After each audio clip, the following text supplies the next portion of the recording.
Guys ഒരു പ്രത്യേക സാഹചര്യത്തിൽ ഇപ്പം നമ്മൾ മെഡിക്കൽ കോളേജിലാണ് കോഴിക്കോട്. ഹലോ മൈ ഗൈസ്, അപ്പം നമ്മൾ ഇന്ന് പോണതേ കോഴിക്കോടാട്ടോ. കോഴിക്കോട് എന്തിനാ പോണ വെച്ചാലേ ഇങ്ങക്ക് മടി ചെറിയൊരു ബിസിനസ് സ്റ്റാർട്ട് ചെയ്യുന്നുണ്ട് കേട്ടോ. അപ്പൊ അതിന്റെ സാധനങ്ങൾ എടുക്കാനാണ് നമ്മൾ പോണത്. ആദ്യം നമ്മൾ പോയതേ നമുക്ക് കുറച്ച് ഡെമ്മി വേണം. കുറച്ചെന്നല്ല ഒന്നുള്ളൂ ഇപ്പൊ താൽക്കാലികത്തിന് വാങ്ങണത്. അപ്പൊ വിജയിച്ചാണെങ്കിൽ നമുക്ക് വാങ്ങാലോ. ഇത് എവിടെ വെച്ചാലേ കോഴിക്കോട് ബസ് സ്റ്റാൻഡിന്റെ അടുത്ത സെഞ്ചുറി മാർക്കറ്റ് ആട്ടോ. അപ്പൊ ഒരുപാട് സാധനങ്ങളും കളക്ഷനും ഇവിടെ ഉണ്ട് കേട്ടോ. ഇത് ഡെമ്മിയാണ്, എല്ലാ തരം ഡെമ്മികളും ആങ്കറും കാര്യങ്ങളൊക്കെ ഇവിടെ ഉണ്ട്. അപ്പൊ നിങ്ങൾ ആർക്കെങ്കിലും സാധനങ്ങളൊക്കെ വേണമെങ്കിൽ വന്ന് വിസിറ്റ് ചെയ്താൽ മതി. അപ്പൊ ആങ്കറിന്റെ ഒക്കെ പല ഐറ്റം കുറേ കളക്ഷൻ അവിടെ ഉണ്ട് കേട്ടോ. ഏത് തരം വേണമെങ്കിലും നമുക്ക് എടുക്കാം. അപ്പൊ നമ്മൾ വാങ്ങിയത് വെച്ചാല് ഡെമ്മി മാത്രമായിട്ട് നമ്മൾ വാങ്ങിയത്, അതും ലേഡി. അത് നമുക്ക് അതാണല്ലോ ആവശ്യം. നമ്മൾ എന്ത് ബിസിനസ് സ്റ്റാർട്ട് ചെയ്യണമെന്ന് നിങ്ങളോട് പറഞ്ഞില്ലല്ലോ. നമ്മളെ ഒരു ക്ലോത്തിന്റെ ബിസിനസ്സാണ് നമ്മൾ സ്റ്റാർട്ട് ചെയ്യണത്. അപ്പൊ നമ്മൾ കുറച്ച് ക്ലോത്തും കാര്യങ്ങളും വാങ്ങി, നമ്മൾക്കുള്ള ഡെമ്മി വാങ്ങി, അങ്ങനെ കുറച്ച് സാധനങ്ങൾ വാങ്ങിയ സാധനങ്ങളൊക്കെ നമ്മൾ ബസ്സിനാണ് കൊടുത്തേച്ച് നമ്മൾ ഗോകുലണ്ട് അവർക്കാണ് പോയിട്ടോ. ഇവിടെ പോയ പിന്നെ നെസ്റ്റോയിൽ കയറാതെ വെക്കാൻ പറ്റൂല, അത്ര ഓഫറും കാര്യങ്ങളുമാണ്. അപ്പൊ നമ്മൾ അതിലൊക്കെ ഒന്ന് ഇങ്ങനെ ചുറ്റിക്കറങ്ങിയിട്ട് നമ്മളെന്താക്കി പെണ്ണിനെ കോഴിക്കോട് മുട്ടായി തെരുവ് കാണണം പറഞ്ഞിട്ട് പിന്നെ മുട്ടായി തെരുവ് കാട്ടെ നമ്മൾ പോയത്. അവിടെ ആണെങ്കിലോ വമ്പ ഓഫറും നല്ല കളക്ഷനും നടക്കാം. ഇതെവിടെയെന്ന് വെച്ചാലേ നമ്മൾ ചൈന മാർക്കറ്റിലാട്ടോ കയറിയത്. നല്ല അടിപൊളി കമ്മലും കാര്യങ്ങളും ഉണ്ട് കേട്ടോ. ഇനിയിപ്പോ പെരുന്നാളൊക്കെ അല്ലേ വരുന്നേ, അപ്പൊ ഇവിടെ നല്ല ഓഫറും ഉണ്ട്. എല്ലേ തന്നെ കറുത്തിട്ടാണ് ഒക്കെ ബീച്ച് കളിച്ചതല്ലോ. നട്ടുച്ചക്ക് വന്നാണ്ട് ഈ നോമ്പ് നോറ്റി ബാക്കില്ലോലെ എന്തെന്നാ ഇവിടെ ചെയ്യാ. ചതി വന്നിരുന്ന മോളെ അറിഞ്ഞൂടാ. കുടുംബങ്ങൾ കൂട്ടങ്ങളൊക്കെ ധാരാളമുണ്ട്. അപ്പാൻ്റെ കുടുംബം പേര് കേട്ട കുടുംബം തറവാടാണ്, പേടിക്കന്നുള്ളൂ. ആ കുടുംബം ഗുണമില്ല, ദോഷമില്ല. കുടുംബങ്ങളൊക്കെ അകലിച്ചിട്ടാണ്. കുടുംബത്തിൽ പറയുകയെന്ന് വെച്ചാൽ വരൂല, ഇരിക്കൂല, കടക്കൂല എന്ന് പറഞ്ഞ ആൾക്കാരൊക്കെ നമ്മളെ കാക്കിൽ വരും. അങ്ങോട്ട് പോകേണ്ട ആവശ്യമില്ല കേട്ടാ. രേഖയിലുണ്ട് വിദ്യാഭ്യാസ രേഖ 2 വിധിയൊക്കെ ഉണ്ട്. പക്ഷേ 2 കല്യാണം കഴിക്കാൻ ഞാൻ പറഞ്ഞിട്ടില്ല. ഒന്ന് കേരിച്ചാൽ പലാണ്, ഒന്നിനെ കൂടെ നിലനിൽക്കുന്നത്. പ്രസവിച്ച മക്കളെ പോലെ പ്രസവിക്കാതെ മക്കളെ നോക്കുന്നുണ്ട്. അച്ഛൻ അന്യ മക്കളെ നോക്കാൻ പോണില്ല. കൂടപ്പുറപ്പുള്ള മക്കൾ സ്നേഹിച്ചാലും പല എന്നുള്ള അച്ഛനാണ്. ഇപ്പോൾ ഒരു കടത്തിൻ്റെ മോളും തിരുമറിൻ്റെ മോളും ജീവിതം. അവിടെ വിചാരിക്കേണ്ട ഇത്രയും കാലം നന്നായില്ല, ഇനി പണം നന്നായി കഴിഞ്ഞാൽ നന്നാവുള്ള അഭിപ്രായമുണ്ട്.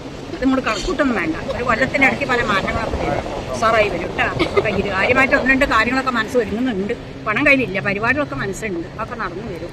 കടം ചോദിച്ചാൽ ആരും തരും, വീട്ടാൻ പ്രയാസം. കടം വെച്ച മോള് തന്നെ നേടുക. നമ്മളെ കയ്യിൽ പണം ഇല്ല പറഞ്ഞാൽ ആരും വിശ്വസിക്കൂല. പൂത്ത പണമുണ്ട്, കെട്ടിട്ടുണ്ട്, സമ്പാദ്യമുണ്ട്, പേരുണ്ട്. പേര് കൊടുത്തൊക്കെ സമ്പാദ്യമില്ല. നല്ല മനസ്സുള്ളവളാണ്. ജീവിതം ആലോചിച്ചൊരു നിലയില്ല. ഒരു കല്യാണം നടത്തി ചിലർക്ക് ഇഷ്ടപ്പെട്ട് എന്നും തർക്കത്തിൻ്റെ മുകളിലാണ്. കേസ് കൂട്ടം കോടതികളൊക്കെ ബന്ധപ്പെടണം കേട്ടാ. മോളെ കാര്യത്തിന് വേണമെന്നില്ല, അന്യവിധ സാക്ഷി എന്നാലും പറയാം. ഏകയിലും അപ്പഴും മോളായിട്ട് പിണങ്ങി നിൽക്കേണ്ട സമയദോഷം കഴിഞ്ഞു. സന്താന ഭാഗ്യം തെളിവ് പറയണ വെച്ചാൽ 4 വേണ്ട 3 സാധനമുണ്ട്. 2 ആളെ കാര്യം കാണുന്നുണ്ട്. മക്കളുണ്ടാ? ഒന്നും കല്യാണം കഴിഞ്ഞ് മക്കളായിട്ടില്ല. അടുത്ത് കാണുന്നുണ്ട്. സന്താന ഭാഗ്യമുണ്ട്. കല്യാണം കഴിഞ്ഞെന്ന് മാത്രമേ ഉള്ളൂ. മനസ്സമാധാനം ഇല്ല രേഖയിൽ. ഒരു പിണക്കത്തിൻ്റെ മുകളിലാണ്, സമാധാനം ഇല്ല. അച്ഛൻ തെറ്റി നിൽക്കുക എന്നല്ല, ഒരു ദിവസമെങ്കിൽ തെറ്റി ഒരു കല്യാണം. പുതിയാപ്പിള വീട് മോള് കാലത്തി മോളെ കൊണ്ടൊരു പരാജയം ഓർക്ക് വരില്ല. ഓലക്കൊണ്ട് വന്നത് മോളാലൊരു പരാജയം വരില്ല. വന്നാലും നിങ്ങളാൽ വരുന്നല്ലോ, ഓലാൽ വരുന്ന സന്തോഷം. കെട്ടിയ പുതിയാപ്പിള അധ്വാനിക്കും, പണം ഉണ്ടാക്കും, ചിലവാക്കും ചെയ്യും. 10 രൂപ കൈ കിട്ടിയ വരേ വയ്ക്കും ചിലവാ. ഒരു സംഗതിക്ക് നിൽക്കുന്നുണ്ട്, പണമില്ല, പരിപാടികളൊക്കെ ഉണ്ട്, നടക്കും. ജനിച്ച നാട് വളർന്ന നാട് പുറനാട് വിട്ടുപോകും മാത്രം. അന്യനാട് കൂടെ നന്നാക്കാം. നോക്കന്നെ പോകാനുള്ള ഫലം ഉണ്ട് കേട്ടാ. അവരൊക്കെ ഉസാറാവും. കണ്ണും രാപ്പൊക്കെ ഉണ്ട് രേഖയിൽ. പച്ചപ്പാലിൽ കിട്ടിയതാണ്, തൊള്ളവടായിൽ കിട്ടിയതാണ്. ഏത് പരിചയമില്ലാത്തവനും പരിചയപ്പെടാൻ നിൽക്കില്ല. ആരെക്കൊണ്ട് സ്നേഹമുള്ള മോളാണ്, നല്ല മനസ്സുള്ളവളാണ്. കഷ്ടപ്പെടുന്നില്ല. നമ്മൾ വിചാരിക്കും ഞാൻ നന്നാവൂല, ഞാൻ ഉമ്മ പ്രസവിച്ച മോളിൽ കഷ്ടപ്പെട്ടവളാണെന്ന്. അത് നമ്മൾ കണക്കൂട്ടേണ്ട മാറ്റമൊക്കെ നോക്കുന്നില്ല. ഇതേ മുതലും പിന്നെ തലമുറ കഴിയും. സമ്പത്തുണ്ടാകാനും സാമ്പത്തികമാരും അതുകൊണ്ട് വിജയിക്കണം പറയുന്നുണ്ട്. പറഞ്ഞ സ്വർണ്ണപ്പണ്ട് ആവണങ്ങളൊക്കെ നമ്മൾ കൈവിട്ടിട്ടുണ്ട്. നാളെ കാത്ത് പോയാൽ മുതലേക്ക് പോലെ ചെറുതുമായി വിചാരിച്ച് വരുത്തി കിട്ടും. 2 സമ്പത്തിലാണ് പോയ മോൽ 1 നാളും കഴിഞ്ഞ് കാലവധിയൊക്കെ ഉണ്ട്. യഥാർത്ഥമുള്ള മോളം കൈ നോക്കുന്നുണ്ട്. മണ്ടയ്ക്ക് മനസ്സിക്ക് ഒന്നും പോകുന്നില്ല. മനസ്സ് പലേ വയ്ക്കുക. ഒട്ടത്തിയാളെ കളിയുണ്ട്, ചൂടത്തിയാളെ കളിയുണ്ട്. ചില നേരം നല്ല വളർത്തിയ, ചില നേരം ഒന്നിനും വളർത്തില്ല. സ്നേഹമുള്ള മോളം. ജാതി മതമൊന്നുമില്ല. ഏത് പാവങ്ങളെ മുറിച്ചിട്ടാ. പാവമാണ് ചോദിച്ച് പാടി കൊടുക്കില്ല കേട്ടാ. പൈസക്കാരെ കണ്ടാൽ വലുതാക്കില്ല, ഇല്ലാത്തവരെ ചെറുതാക്കില്ല.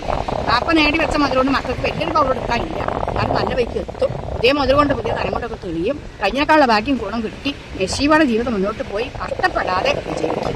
പിന്നെ ഫോട്ടെടുത്താ. അപ്പൊ മെഡിക്കൽ കോളേജിൽ പോയതേ അമ്മായിമാരുടെ അനുസരിച്ച് വണ്ടി കുത്തി കോഴിക്കോട് വരുന്ന ടൈമിലാട്ടോ. ഓല് ഞങ്ങൾ വിളിച്ചു പറഞ്ഞ ഇങ്ങനെ വണ്ടി കുത്തിയിട്ട് മെഡിക്കൽ കോളേജിലാന്ന് പറഞ്ഞ. അപ്പൊ പെട്ടെന്ന് ഞങ്ങൾ ഇങ്ങോട്ട് പോകുന്നതാട്ടോ, വേറെ കുഴപ്പങ്ങളൊന്നുമില്ല. അപ്പൊ കണ്ടില്ലേ എന്റെ കൈയോക്കി പറഞ്ഞ കൊറേയൊക്കെ ശരിയാട്ടോ. പിന്നെ ഞങ്ങളത് കഴിഞ്ഞിട്ട് ബോട്ടിൽ കയറി ഞങ്ങൾ അതിലങ്ങ് ചുറ്റിക്കറിയിട്ടോ. അപ്പൊ ഇത്രയുള്ള നമ്മളെ വീഡിയോ. അപ്പോൾ ഇഷ്ടപ്പെട്ടെങ്കിൽ ലൈക്ക് ചെയ്യണം, ഷെയർ ചെയ്യണം, സബ്സ്ക്രൈബ് ചെയ്യണം.